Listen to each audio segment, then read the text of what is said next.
क्षितिज जल पावक गगन समीरा, पंच रचित अति अधम शरीरा।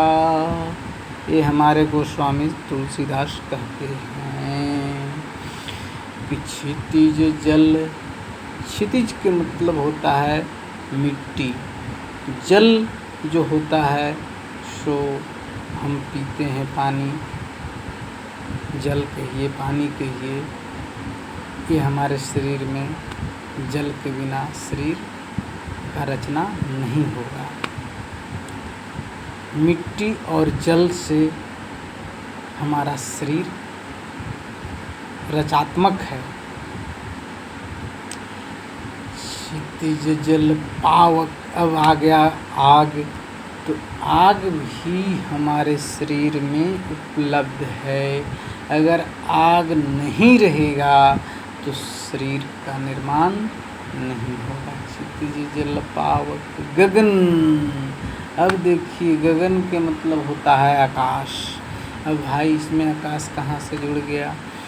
तो हमारे सूर्य की रोशनी से विटामिन डी मिलता है। बड़े बड़े महात्मा लोग जब तपस्या में लीन हो जाते हैं तो सूर्य के प्रकोप से ही जिंदा रहते हैं। सूर्य की उष्मा, सूर्य की प्रकाश ही उनका आहार हो जाता है और उसी आहार पर आश्रित हो जाते हैं बड़े बड़े महात्मा। क्षितिज जल पावक गगन समीरा, अब हवा, समीरा का मतलब होता है हवा। तो हवा जो है सो हम बिना ऑक्सीजन लिए, बिना हवा लिए, बिना नाक से सांस लिए, बिना मुंह से छोड़े हम जीवित नहीं रह सकते हैं। ये भगवान हमारे 5 तत्वों को रचना किए और कहते हैं फिर लास्ट में तुलसीदास जी महाराज की कहते हैं कि अधम शरीरा। अधम के मतलब होता है नीच। भाई ये नीच कैसे माना गया?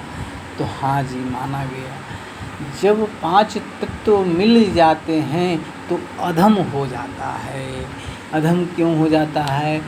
कि कहते हैं तुलसीदास कि 5 तत्व जब मिलन समाना, और गए अधम नीर भय, लाख लाख समाना। एकदम जो है सो इस तुलसीदास ने सत्य ही कहा है कि ये शरीर जो है सो नश्वर हो जाता है एक दिन। तो उस समय कोई भी व्यक्ति उस शरीर पर पर्याप्त मन सच्चा करके उसको खुशी से गले नहीं लगाता है।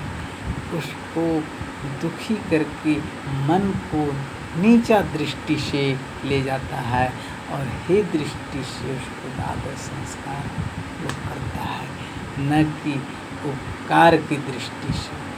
ये देखा होगा कि कहीं भी लोग जब मर जाते हैं तो आत्मा निशु हो जाता है, लेकिन वहाँ पर व्यक्ति थोड़े समय के लिए अपना याद करता है समय और कर्तव्य का कि व्यक्ति कैसा था, इनका काम कैसा था, ये किस विचार के थे, बस इतना ही है। लेकिन उसकी शरीर की प्रकाष्ठा से नहीं जुड़ते हैं। वो नीच की दृष्टि में मानते हैं कि अधम है, शरीर क्षुद्र हो जाता है। और अधम यहाँ पर लिखते हैं तो वही अधम मने नीच क्षुद्र जो कहिए वो उसमें छुआछूत की भावना जाग जाता है। तो इसीलिए तुलसीदास कहते हैं कि अधम शरीरा। जय श्री राम, जय श्री राम।